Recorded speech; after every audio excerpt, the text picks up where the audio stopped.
이렇게 지금 검찰은 친박, 특히 자유한국당을 정조준하고 있고요. 특히 반대로 홍준표 대표는 오히려 검찰을 향해서 이게 특수활동비, 검찰도 법무부에 상납하지 않았느냐 이렇게 맞불을 놓고 있습니다. 이 홍준표 대표가 베트남 출국 전, 그러니까 오늘 오전에서 그 주장을 또 반복을 했는데요. 그러니까 지금 홍준표 대표가 주장하는 거는 지금 검찰도 똑같이 니네도 특활비 상납하지 않았냐 이렇게 맞불을 놓으면서 약간 국면 전환을 시도하고 있는 것으로 보여요. 네, 말씀하셨던 지적이 맞는 것 같은데요. 네. 저는 이제 홍준표 대표의 말을 주목하기 시작하면 지금 이제 특수활동비 수사에 대해서 우리가 좀 혼선을 빚을 가능성이 있다, 혼란을 겪을 가능성이 있다 이렇게 보는데요. 왜냐하면은 홍준표 대표가 지적한 부분은 이 부적절한 사용에 관한 문제라고 볼 수 있습니다. 그런데 지금 박근혜 전 대통령한테 건네렸다고 하는 특활비라든가 아니면 최경환 의원한테 갔다고 하는 돈이나 이거는 부정한 사용에 해당되는 거라고 저는 생각합니다. 왜냐하면은요, 그러니까 지금 홍준표 대표가 얘기한 것이 그러니까 지금 그 예산으로 검찰에 특수활동비를 건네면 검찰이 일부를 이제 법무부에다가 이른바 상납을 했다 이런 식의 얘기를 하고 있는데 법무부도 똑같이 출입국관리소라든가 이런 식으로 특수활동비를 사용해야 될 필요성이 있는 곳이 있습니다. 그런 곳에 특수활동비를 검찰이 이제 다시 건넸다고 하는 것인데요. 그런 식으로 따지면 국정원이 받은 정보 보안 예산 같은 경우에도 각부 부처라든가 아니면 경찰, 검찰한테도 다 또 내려줍니다. 네. 그것도 그러면 상납이고 또 다 돈 돌려쓰기고 나눠쓰기 하는 거냐. 이런 식의 어떤 지적들을 할 수가 있거든요. 네. 그러니까 이렇게 해서 특수활동비가 예를 들어서 검사들한테 무슨 뭐 격려성 돈으로 건네진다거나 이거는 부적절한 사용에 해당될 수 있는 것이지만 이게 그 각 기관별로 왔다 갔다 하는 부분까지 이것을 마치 상납으로 표현한 것은 적절치 않다. 그리고 이제 박근혜 전 대통령한테 건네진 거는 그거는 대통령이라 할지라도 대통령 개인이 사용할 수 있는 돈으로 국정원장이 갖다 준 거잖아요. 이른바 부하 직원이 대통령한테 기관이 엄연하게 다른데도 불구하고 돈을 갖다 주고 대통령의 개인적인 목적으로 사용했다고 하면 그럼 부정한 사용에 해당이 되기 때문에 그거와 동렬해놓고 똑같은 일처럼 취급을 해서 얘기하는 것은 저는 부적절한 비유라고 생각합니다. 네. 지금 어쨌든 홍준표 대표가 이렇게 주장을 하고 있으면서 이제 여당에서는 그러니까 민주당에서는 어떤 또 얘기를 반론을 펴고 있냐면 과거에 이제 홍준표 대표가 경남지사 시절에 2015년에 성완종 리스트 관련돼서 검찰에 소환된 후에 이렇게 얘기한 적이 있습니다. 이 돈은 뭐 1억을 받았다는 얘기가 있었는데 그 1억은 그런 돈이 아니라 특수활동비에서 나왔던 돈이다. 이렇게 해명한 적이 있었는데 한번 그 목소리를 들어보시겠습니다. 내가 참 경선 비용도 있고 해서 어디 동구할 데 없느냐. 그래 하니까 집사람이 6월 23일 날 1억 2천만 원을 현금으로 가져와서 국회 보자기에 싸줍디다. 내 활동비 중에서 남은 돈은 내 집 생활비로 줄 수 있습니다. 그래서 그런 주는 돈을 전부 집사람이 현금으로 모은 거예요. 그러니까 원내대표, 그러니까 어쨌든 여야 원내대표 하면 이제 활동비가 수천만 원씩 나오지 않습니까? 네. 그 일정 부분 이제 나눠주고 남은 돈 갖고 이제 본인이 쓴다고 하는데 저 당시에, 그러니까 2년 전에 얘기했을 때는 한 얘기가 특수활동비가 있어서 그게 좀 남아서 그걸 집에 갖다 줬는데 그걸 전 부인이 모았다가 나중에 경선 비용 이런데 썼다. 라고 얘기를 했단 말이죠. 그런데 이제 저희 그래픽을 준비한 것처럼 오른쪽에 있는 이번에 해명은 급여로 썼던 식사비 등 특활비로 대체하고 급여에서 사용하지 않은 돈. 그러니까 특활비를 다 쓰다 보니까 내 급여를 쓸 뭐 여력이 없더라. 그래서 그거는 고스란히 부인한테 갖다 줬고 그 돈이 경선 자영업으로 쓰인 것이지 내가 특활비를 손댄 건 아니다라고 또 이 말을 바꿨어요. 네, 2015년 당시에는 당장의 뇌물죄를 소명해야 되는 그런 상황이었기 때문에 그러니까 1억에 대한 소명이 안 된 맞습니다. 것도 네, 그렇죠. 그 부분에 대한 출처에 대한 소명이 되어야 됐기 때문에 특활비를 가져다가 일단 소명을 했던 것으로 보이고요. 그러나 이제 2년 뒤에 지금의 시점에 와서는 국정원 특활비가 문제되다 보니까 국회 운영위원장 시절, 뭐 대표 원내대표 시절에 받았던 그러한 어떤 특활비가 문제가 되다 보니까 이제 다시 이제 해명이 바뀌었던 것으로 보이는데요. 지금 홍준표 대표의 이야기에 따르면 현재 지금 그 시민단체에서 고발을 하겠다라고 지금 이야기를 하니까 홍준표 대표는 특활비 남은 것을 집에다 가져다 준 것이 아니라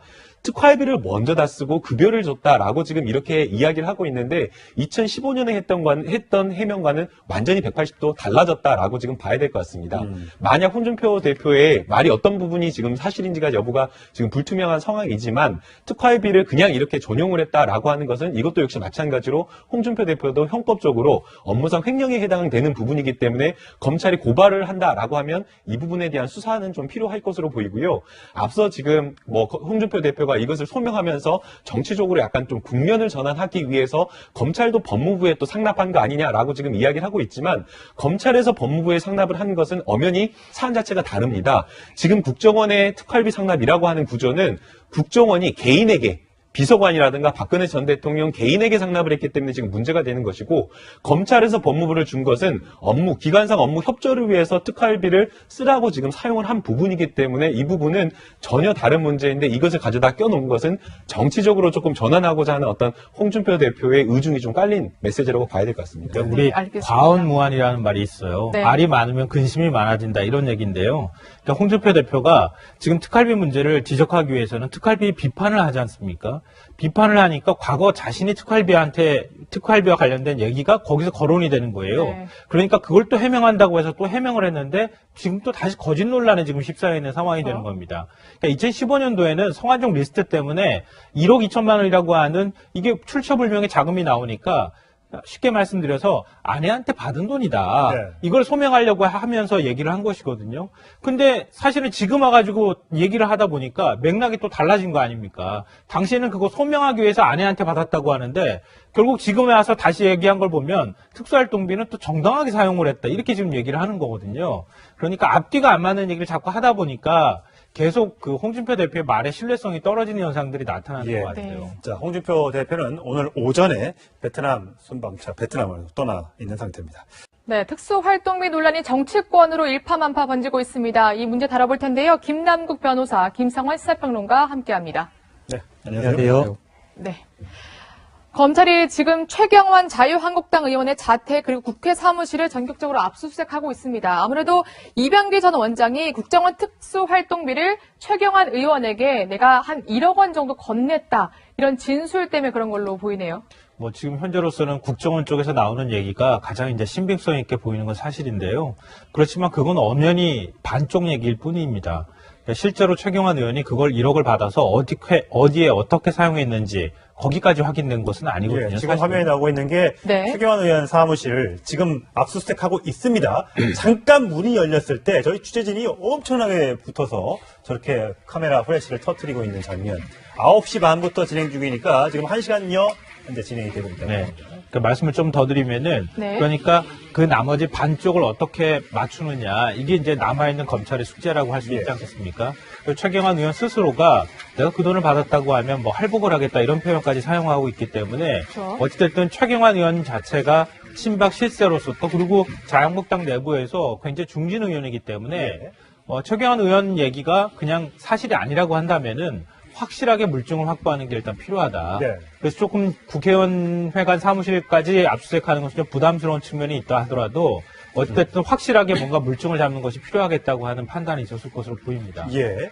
지금 지난번에 국정원장이 국회에 갔을 때는 정치권에 이 특수활동비가 흘러간 거는 못 찾았다라고 얘기했지 않습니까? 물론 최경환 의원의 경우에는 과거 이제 기획재정부 장관, 부총리 시절에 넘어갔다고 합니다만 뭐 최경환 의원한테만 갔겠느냐라는 의문이 아직도 여의도 국회 주변에 있는 거로 알고 있습니다. 네, 지난주에 서훈 국정원장이 국회에 출석해서 사실은 정치권으로 국정원의 어떤 특수활동비가 들어간 것은 없다라고 부인을 했는데 아마도 서훈 원장이 부인했던 그 내용 자체를 보게 되면 본인이 확인해 준 바 없다라는 것을 아마 부인했던 것으로 보이고요.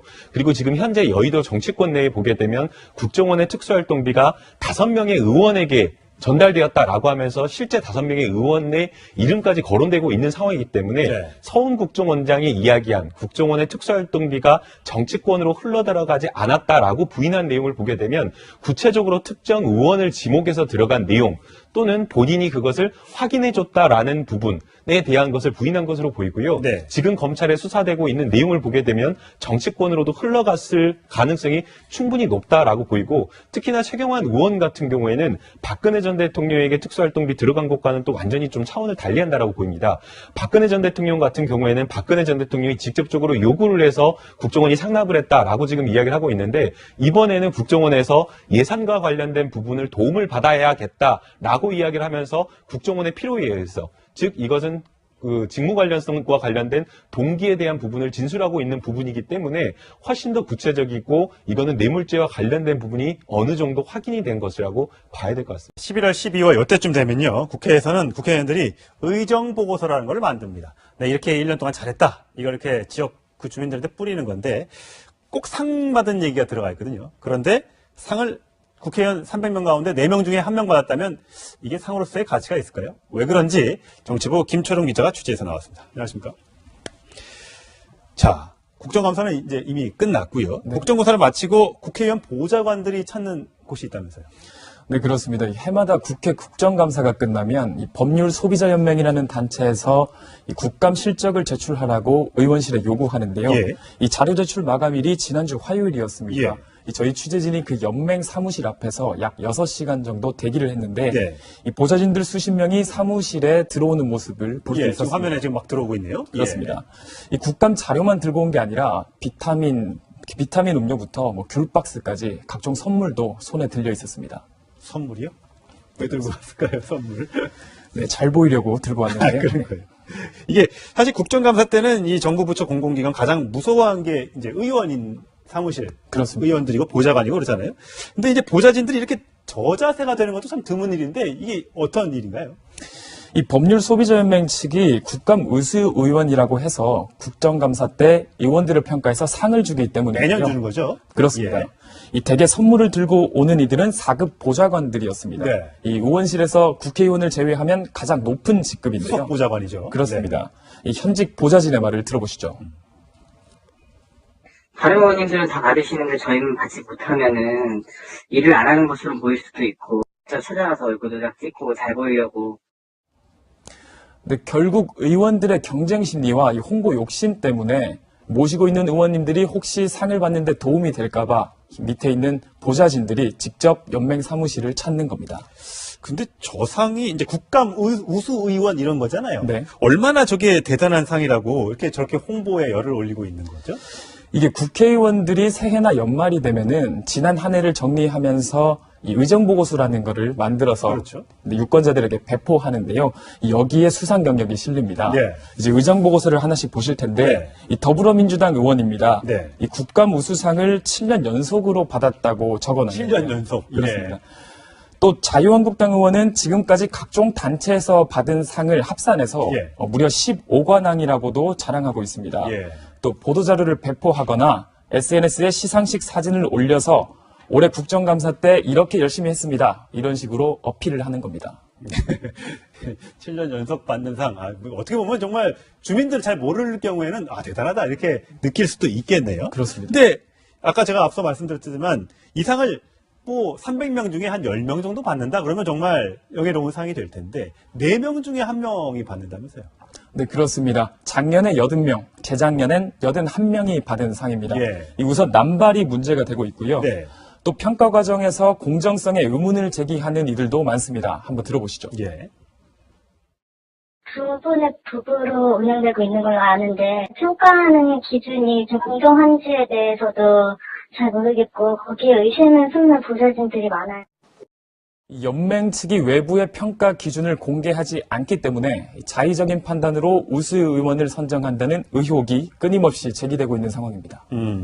사실 법률소비자연맹 저기뿐만 아니라 다른 시민단체에서도 여러 가지 명목을 들어서 상을 많이 주잖아요. 네. 근데 그래도 이 상, 우수 국회의원상 여기에 집착하는 이유가 있을 것 같은데? 네, 국정감사 기간 동안 이 법률소비자연맹은 270개 NGO를 모아서 NGO 국정감사 모니터링단이라는 걸 꾸리는데요. 270개나 되는군요. 네, 홍보하기 좋은 겁니다. 올해로 무려 19년째입니다. 이 국감 때 국회 상임위장을 가면은 별도의 지정석이 마련돼 있을 정도로 예, 영향력이 있는데요. 지정석도 있어요. 네. 오래되는 만큼 인지도가 가장 높지만 네. 수상자가 매년 80명씩 나오는 것도 의원들이 이 상에 관심을 가지는 이유입니다. 네. 받을 가능성이 높다 보니까 상에 관심을 가지는 겁니다. 네.